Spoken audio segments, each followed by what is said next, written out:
사도신경으로 우리 신앙 고백하겠습니다.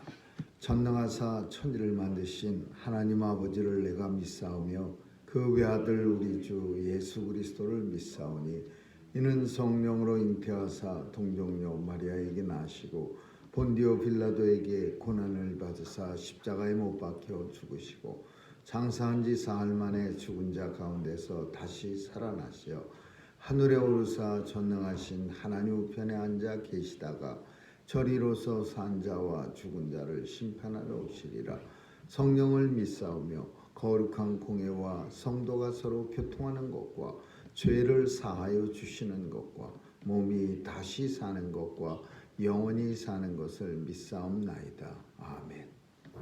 사랑의 하나님, 오늘도 새날을 허락해 주시고 또 오늘 하루를 복된 날로 살아가게 하기 위해서 주님이 동행해 주시니 감사합니다. 오늘도 주어진 삶 속에 예수님 의지하여 승리의 찬양 부르며 살아가게 하여 주옵시고 오늘도 맡겨진 주의 뜻을 따라 내 뜻대로 살지 않게 하여 주옵소서. 하나님께서 도와주셔서 온종일 복된 날 되게 하여 주실 줄 믿고 하나님의 영광 올려드립니다. 오늘도 병상마다 또 코로나 환자로 가득 채워지고 있다고 합니다. 하나님 도와주시옵소서. 뉴욕 시내 병상이 점점 부족해지고 하나님 새로운 환자들이 넘쳐나고 있습니다.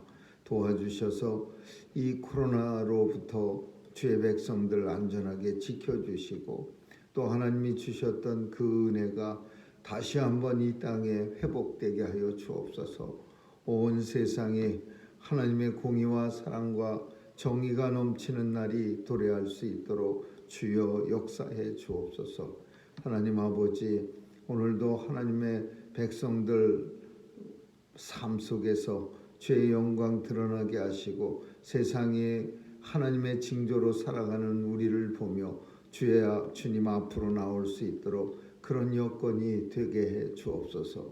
하나님, 오늘도 자녀들 지켜주시고 또 연로하신 어르신들 건강 주시고 온 세상에 하나님 나라가 이루어져 가게 하시고 또 마지막 때를 준비하는 성도로 살아가게 하여 주옵소서. 감사드리며 예수님 이름으로 기도합니다. 아멘.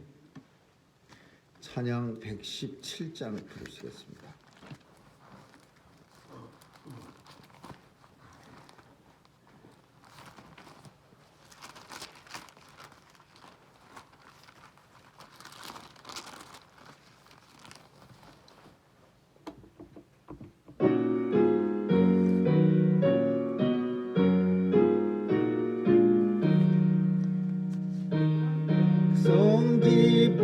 기뻐하여라 하늘의 평화가 저 마귀 권세 이기고 우리를 구했네.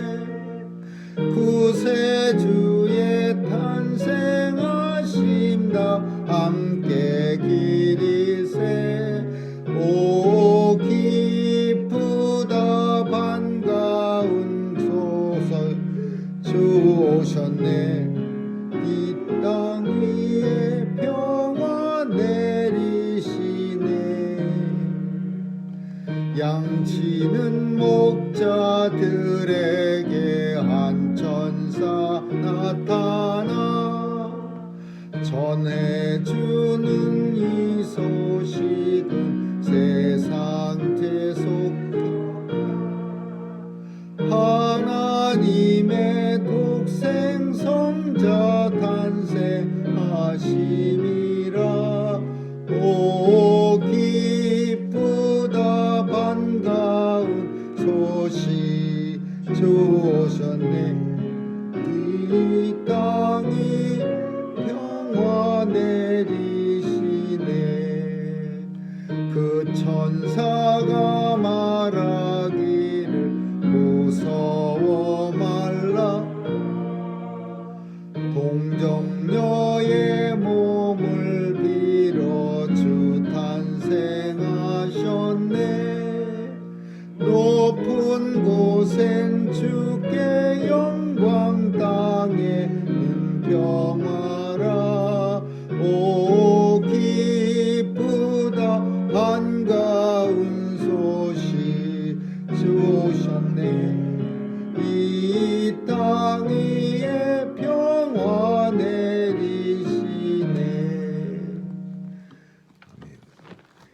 말씀은 이사야 24장 보겠습니다.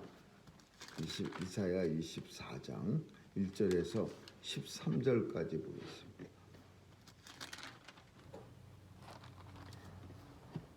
한 절씩 교대로 읽습니다.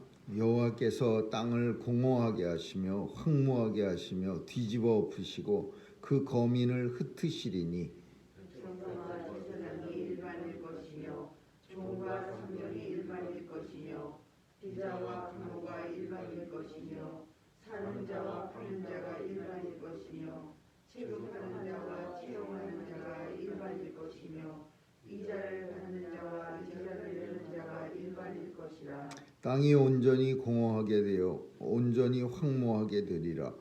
여호와께서 이 말씀을 하셨느니라. 땅이 슬퍼하고 쇠잔하며 세계가 쇠약하고 쇠잔하며 육군 중에 많은 자가 쇠약하며 땅이 또한 그 거민 아래서 더럽게 되었으니 이는 그들이 율법을 범하며 율례를 어기며 영원한 언약을 파하였음이라. 그것으로 저주가 땅을 삼켰고 그 중에 거하는 자들이 정죄함을 당하였고 땅의 거민이 불타서 남은 자가 적으며 새 포도즙이 슬퍼하고 포도나무가 세전하며 마음이 즐겁던 자가 다 탄식하며 쏟아지는 기쁨이 그치고 즐거워하는 자의 소리가 마치고 수고하는 기쁨이 그쳤으며 노래하며 포도주를 마시지 못하고 독주는 그 마시는 자에게 쓰게 될 것이며 약탈을 당한 성읍이 획파되고 중마다 다시 없고 들어가는 자가 없으며 포도주가 없으므로 거리에서 부르짖으며 모든 즐거움이 암흑하여졌으며 땅의 기쁨이 소멸되었으며 성읍이 횡파하고 성문이 파괴되었으며 같이 읽습니다. 세계 민족 중에 이러한 일이 있으리니 곧 감람나무를 흔든 같고 포도주를 거둔 후에 그 남은 것을 주움 같을 것이니라. 아멘.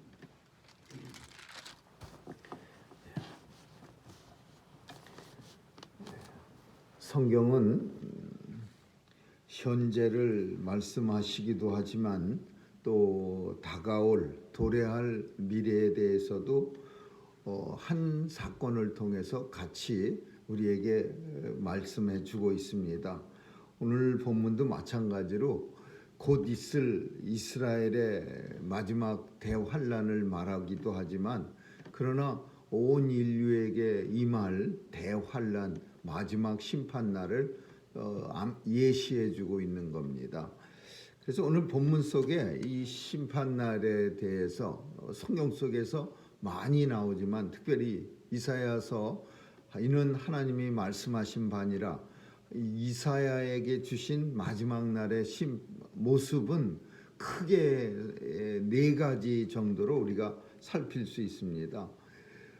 이 심판이 공평하다, 평등하다라는 거예요.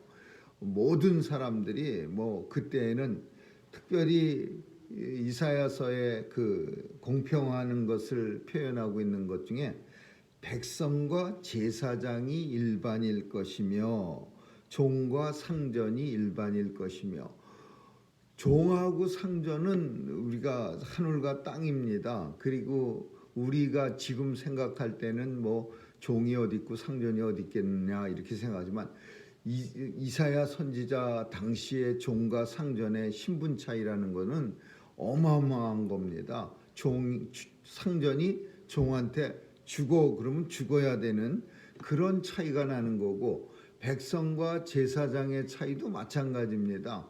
백성은 제사장은 정말 하나님하고 제일 가까운 아주 하나님 바로 옆에서 살아가는 사람 같고 백성은 마치 세상에서 온갖 죄만 짓고 사는 사람 같이 보이지만 일반이라 이 모든 사람이 여러 가지 사람들을 얘기하고 있는데 사는 자와 파는 자, 사람을 고용하는 자와 또 고용을 당하는 사람, 그리고 이자를 내는 사람, 이자를 받는 사람, 여러 당시의 계층들을 설명하고 있네요. 그 계층을 두 계층으로 나눈 거예요. 지배계층과 피지배계층, 공평하다고 생각하지 못하는 사람들과 지극히 세상이 공평하다고 생각하는 잘못된 생각 가진 사람들, 그 두 지배계층이 언제 한 번쯤 공평해지느냐, 언제 한 번쯤 온 세상 사람이 정말 아주 그냥 불평등이 없어지는 그날이 오느냐, 하나님의 심판때입니다.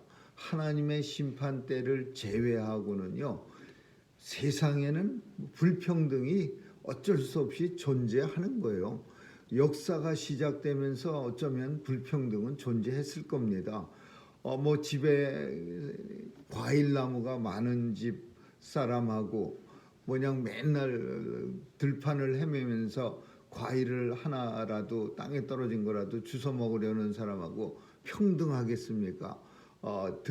이 불평등은 원래 존재했는데 이제 하나님 마지막 심판 때에 가서는 모든 사람이 일반이라, 이자를 받는 사람도 하나님 앞에는 일반이고 이자를 내는 슬픈 사람도 하나님 앞엔 일반이에요. 그래서 심판의 공평성에 대해서 설명하고 있는 거예요. 이거 왜 얘기하고 있느냐? 이사야 선지자가 이는 하나님의 말씀입니다 라고 강조하면서 왜 이런 심판의 공정성 얘기하느냐?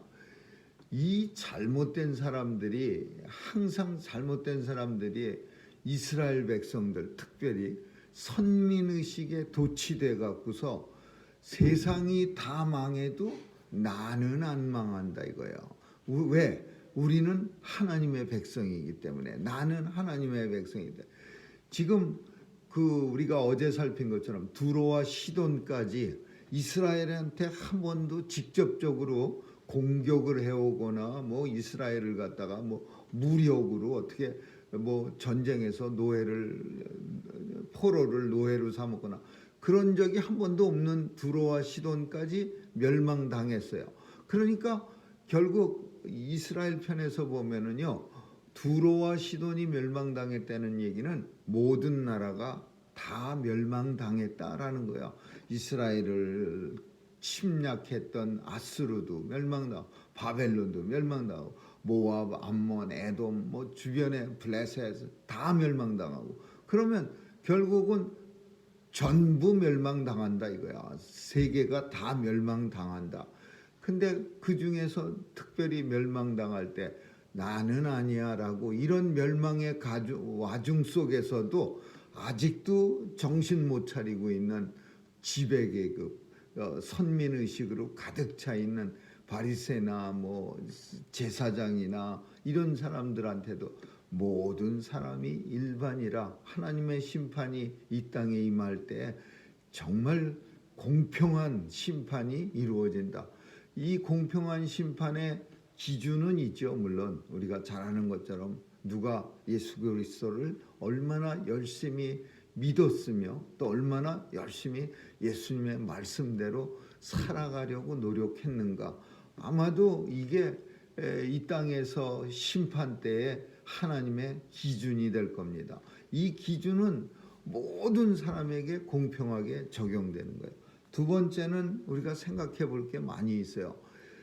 땅이 온전히 공허하게 되고라는 표현이에요. 3절에 땅이 온전히 공허하다.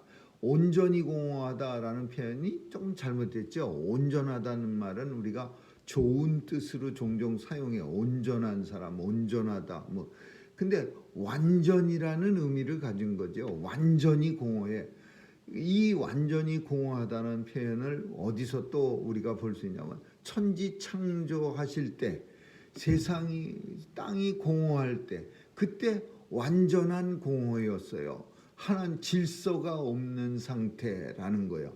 하나님이 이 세상도 이 땅도 질서를 세워주시니까 용암아 너 올라오면 안 돼. 너 막 올라와갖고 그냥 어디 비집고 올라가고 확 터트려갖고 사람들 땅을 갖다 곤두박질 솟게 만들면 안 돼.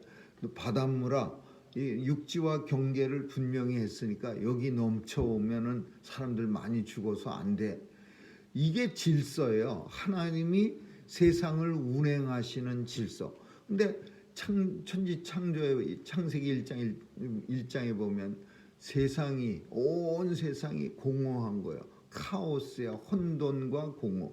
이 뭐 하나 질서로운 게 없어요. 물이 그냥 지가 기분 좋으면은 확 육지로 덮쳐갖고서 육지에 살고 있던 사람들이 무대기로 10만 명이 죽고, 또 기분 나쁘면 땅 속에서 용암이 확 쏙 붙여갖고서 그냥 폼페이시가 덮어 그냥 온통 잿더미로 변하고, 이게 혼돈이야. 근데 하나님이 마지막 때에 가서, 심판 때에 가서 땅이 완전히 공허하고 어디 하나 회복된 데가 없어요. 하나님의 질서가 이루어지는 데가 없이 온 세상이 다 카오스, 혼돈 속에, 공허 속에, 질서가 없는 그런 모습 속에 세상이 빠지는 거예요. 이걸 읽으면서 얼마 전에 그 중부 지역의 토네도가 난데없이 12월 달에 나타나서 100여 명이 죽고 그냥 어마어마한 사람들이 그 뭐 앞으로도 10년이 걸릴 만큼 집들과 건물들이 무너지고, 막 사람 죽은 거는 10년이 아니라 100년이 가도 다시 재건이 안 되죠. 안타까운 2살짜리도 죽고 뭐 이런 일들이 일어난 것도요. 그 사람들은, 어떤 사람들은 뭐 재수가 없다 그렇게 말할 수도 있겠지만 그게 아니고 하나님의 질서가 운행되지 않았어요. 우리가 아는 것처럼 기압이라고 하는 것은 항상 이쪽에 센 기압이 있으면 또 한쪽에 만약에 낮은 기압이 있으면은요, 기압은 엄청나게 이동이 빠릅니다. 그 차이가 클수록. 그러니까 센 기압에서 낮은 기압으로 평준화되려고 작은 낮은 기압 쪽에다가 센 기압을 확 보태주는 거예요. 그래서 둘이 순식간에 이쪽은 100이고 이쪽은 50이었으면 확 섞어갖고 75가 되는 거죠. 그래서 고기압에서 저기압으로 기압이 항상 그 프레셔가 이동돼 있는 거예요. 근데 그 중부 지역이 이상 고온인지 그 잘못된 날씨로 인해서 원래는 날씨가 좀 추워야 한냉 추운 지방에서 오는 그 추운 기압이, 낮은 기압이 이렇게 와도 비스무레하니까 그냥 뭐 큰 바람이나 좀 불면서 양쪽이 평준화가 되는데, 이쪽이 날씨가 뜨뜻한 고기압에 있는데 찬 기압은 늘 그래왔듯이 쓱 가까이 오니까 이 뜨거운 기압에서 찬 기압한테 갑자기 확 가면서 그게 토네도가 되는 거죠. 무서운 바람이, 그 기압이 형평 일정해지려는 힘에 의해서 어마무시한 그 바람이 형성되고 막 이렇게 회오리 바람 같은 것도 나오고 막 그러면서 이제 사람들이 죽는 거야. 이걸 가리켜서 땅이 공허해졌다. 땅에 카오스, 혼돈이 넘쳐난다. 이렇게 말. 그런 증세들이 얼마나 많습니까? 그래서 심판 때에, 마지막 때에 모든 사람에게 공평한 심판과 더불어 온 세상이 완전히 이제 초창기에 하나님의 질서가 회복되기 전, 하나님이 땅은 거기 있어라, 공중의 하늘은 궁창은 거기 있어라, 물은 넘어오면 안 돼, 이거 상태 전으로 이제 세상이 돌아간다. 질서가, 하나님의 질서가 파괴되는 걸 가리켜서 공허하다, 혼돈하다 이렇게 표현하는 거예요. 그래서 마지막 때는 그런 날이 돌아온다. 세 번째, 그걸 가리켜서 성경은 더럽게 됐다 그렇게 표현하고 있어요. 땅이 사람 아래서 더럽게 됐다. 5절에 보니까 땅이 그 거민 아래서 더럽게 되었으니, 공해로 온통 세상이 더럽게 된 거야. 거민 아래서, 사람 아래서. 사람 없었으면은, 그 거민 없었으면 더럽게 안 됐을 텐데, 땅이 거민 아래서 더럽게 되었으니 라는 표현은 땅이 사람들로 인하여 더럽게 되었으며 라는 뜻이야. 그러니까 사람들이 땅을 더럽혀 놨어요. 하나님이 깨끗하게 자연을 세상을 주셨는데 더럽게. 근데 문제는 뭐냐면요. 우리는 잘 느끼지 못한다는 거예요. 어떤 기후학자들이나 어떤 무슨 환경 보존학자들이 지금 세상은 병을 앓고 있습니다. 막 이렇게 신문에서 뉴스에서 떠들고 있으니까 그럼 진짠가 본데 진짜 그럴까? 뭐 이렇게 생각하지. 뭐 환경이 파괴됐다고 우리한테 뭐 별로 큰 뭐가 들어옵니까? 뭐 환경이 파괴해서 내 살이 썩어갑니까? 뭐 기후가 잘못돼서 내가 어떻게 됩니까? 옷만 추우면 옷만 입고 더우면 옷 벗으면 되고. 그러니까 사람들이 깨닫지 못하고 느끼지 못하는 사이에 점점 이 워닝을 받아들이지 않고 세상은 더럽게 되는 거예요. 당시에도 마찬가지예요. 선지자들에 의해서 멸망합니다. 이제 하나님 앞에 나오지 않으면 멸망합니다라고 더러워진 세상을 외쳤지만은 그 당시 이스라엘 백성들은 더럽다고 여기는 사람 하나도 없었어요. 먹고 살만하고 세상 신나는데 뭐가 저렇게 저 선지자는 입에 침을 발라가면서 멸망 좋아하고 있네. 멸망은 너 혼자나 너나 당해라. 우리는 잘 먹고 잘 산다. 이러면서 선지자를 두들겨 패고 감옥에 가두고 죽이고 그랬던 거예요. 그러니까 이 피부적으로 삶 속에서 현실적으로 뭐 땅이 더럽게 됐다 이런 얘기를 들어봐야 확 와 닿질 않는 거예요. 뭐 그냥 비닐로 못 쓰게 한다고 해서 이 사람들이 이거 뭐 왜 갑자기 이런 짓을 해? 이런 생각만 들지 비닐루가 바닷속에 넘쳐났다고 해서 우리가 뭐 생선 먹을 때 비닐루 많이 먹었다고 그날 죽습니까? 그러니까 사람들이 무디어진 거예요. 환경에 무디어지고 세상에 무디어지고 뉴스에 무디어지면서 땅은 점점 더럽게 됩니다. 선지자의 말에 무디어진 거예요. 너무 많이 들었거든요. 선지자 한 명만 온 게 아니라 예레미야, 이사야, 뭐 아모스, 뭐 수많은 선지자들이 와서 떠드니까 그 사람이야. 그게 그거야. 맨날 하는 말 똑같아. 무디어질 때 하나님은 이제 너희가 땅이 더럽게 되고 사람들로 인해 더럽게 되고 멸망하리라. 그리고 이제 세 번째 특징은 뭐냐면 즐거움이 없으나 그러니까 이거 아주 그냥 들을 때마다요 참 마음이 그 당시 이스라엘 백성들의 모습을 떠오르게 해요. 그냥 펀만 찾은 거예요. 그냥 여기가 재밌다 그러면 그냥 쫓아가고 여기가 재밌다 그러면 여기저기 몰려다니고 코로나가 그냥 득실득실하고 넘쳐난다는데도 그냥 무슨 춤추고 먹고 마시는 데는 그냥 줄을 2시간 3시간 코로나 검사하는데도 2시간 3시간 안 쓰는 사람들이 코로나 걸리러 들어가는 데는 2시간 3시간씩 기다리다가 거기 들어가서 그냥 막 아우성을 몸부림을 치고 술을 먹고 그러는 거예요. 그러니까 이게 즐거움을 쫓아다니는데 사람들이 그냥 괴물처럼 몰려다니는 거예요. 그래서 하나님이 마지막 때에 어떤 일이 일어나냐 모든 즐거움이 기쁨이 사라졌도다 그렇게 표현해요. 기쁨을 없애버렸어요. 어떤 식으로 하나님이 이스라엘에게서 기쁨을 뺏어갔느냐. 이스라엘 사람들은 술이야 술 때문에 이스라엘은 하나님을 맨정신으로 즐거워하지도 못하는 존재야. 술이나 먹어야 그냥 띵까띵까하고 춤잘. 사람이 즐거워하는 것도 맨정신으로 즐거워할 줄 아는 사람이 그게 진짜 노는 사람이고 즐거워하는 사람이지. 술 잔뜩 먹어갖고서 그냥 취해갖고 헬레벨레 이렇게 하는 사람은 그건 즐거운 것도 모르는 사람이야. 진짜로는요.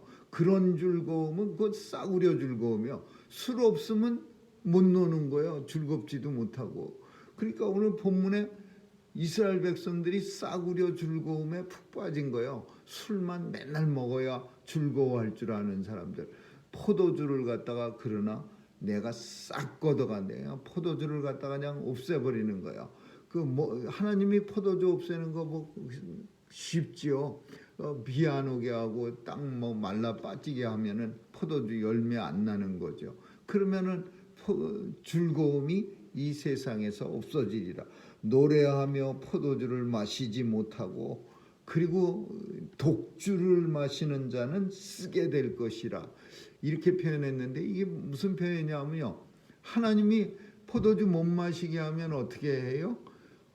손 닦는 알코올이라도 먹는 거예요. 그리고 이제 쓰게 될 것이다. 이거는 고통당할 거다. 이제 더 심한 말로 죽게 될 거다. 이런 표현이야.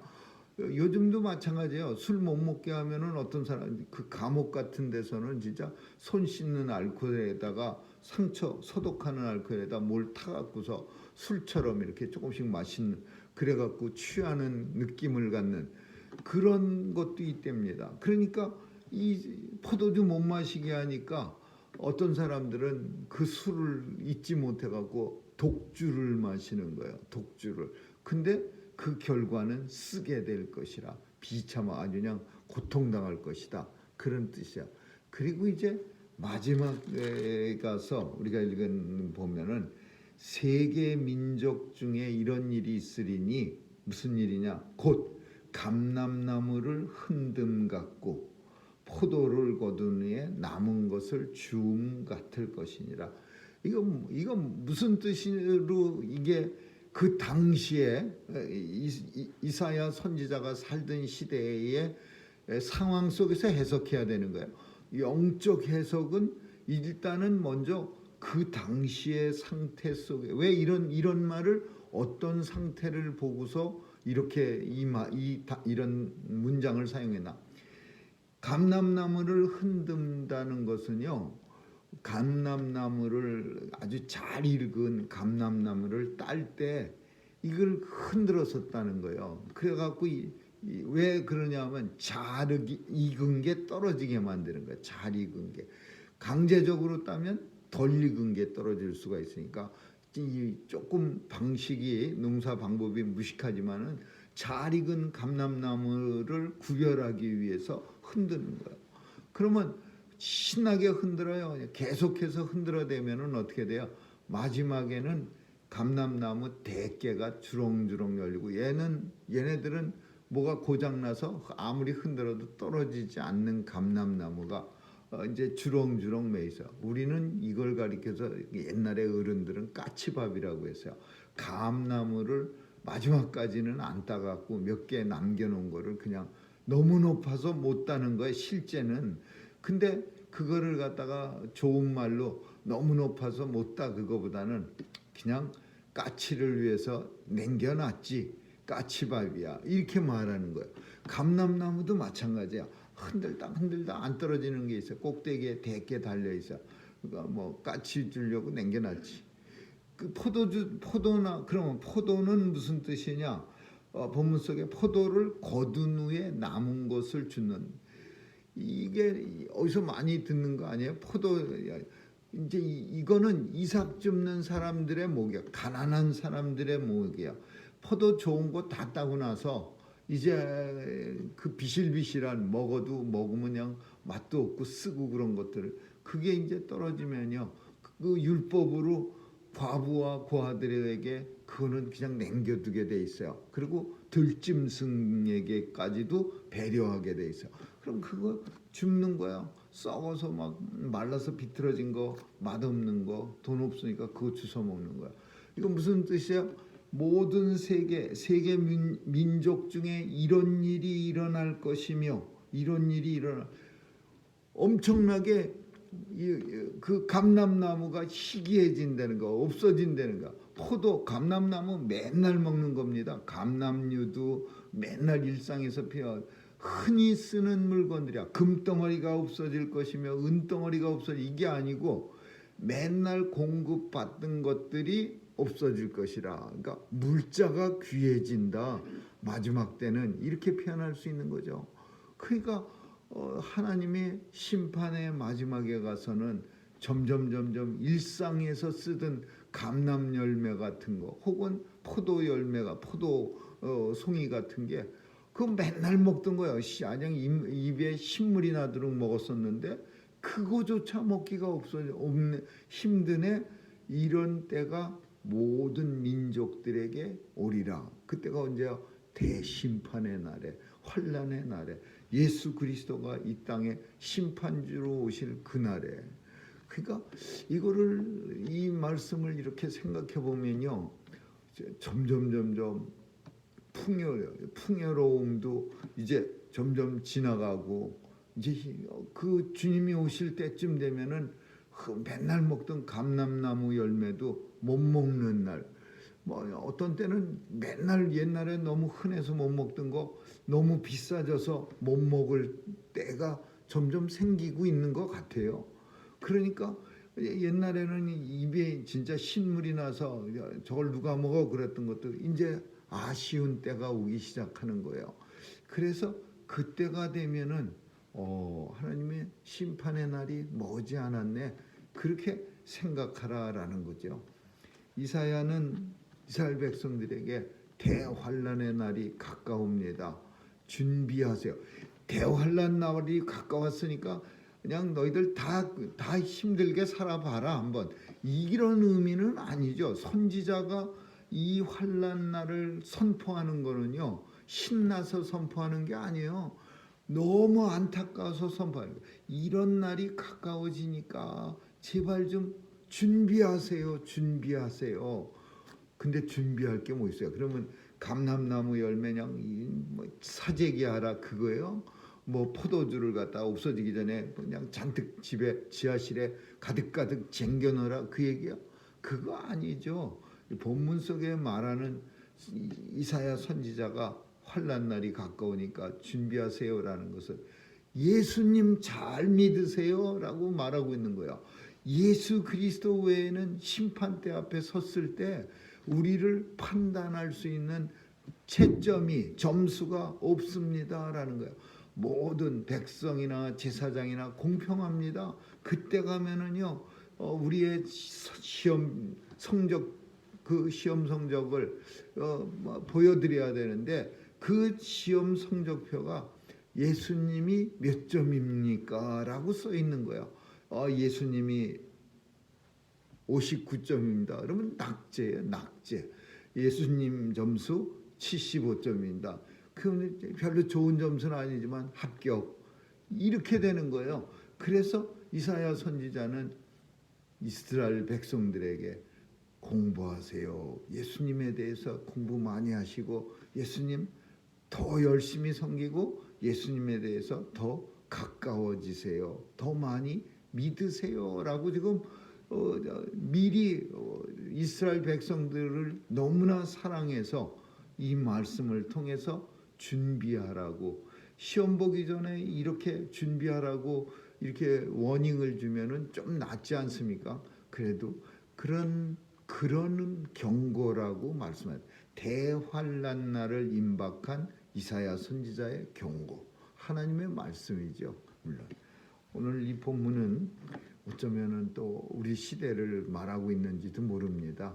성경은 옛날 BC 586년 예루살렘의 멸망을 말하는 거기도 하지만 또 앞으로 우리가 주님이 오실 때를 말하는 거이기도 합니다.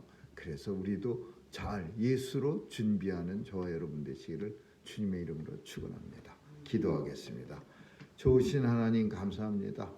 오늘도 내 더러워진 옷을 벗고 오직 예수 그리스도로 옷 입고 주님이 마지막 날을 준비하며 살아가는 온 성도들 다 되게 해 주옵소서. 주님 앞에 우리의 성적표를 보여드릴 터인데 예수님과 얼마나 가까우고 예수님을 얼마나 믿었는가를 우리가 보여드릴 시간이 가까울 터인데 그날에 부끄러움 당하지 않도록 준비하는 시간들 되게 해 주옵소서. 감사드리며 예수님 이름으로 기도합니다. 아멘. 주기도로 마치겠습니다. 하늘에 계신 우리 아버지, 이름이 거룩히 여김을 받으시오며 나라에 임하옵시며 뜻이 하늘에서 이룬 것 같이 땅에서도 이루어지이다. 오늘날 우리에게 일용할 양식을 주옵시고 우리가 우리에게 죄 지은 자를 사하여 준 것 같이 우리의 죄를 사하여 주옵시고 우리를 시험에 들게 하지 마옵시며 다만 악에서 구하옵소서. 대개 나라와 권세와 영광이 아버지께 영원히 있사옵나이다. 아멘.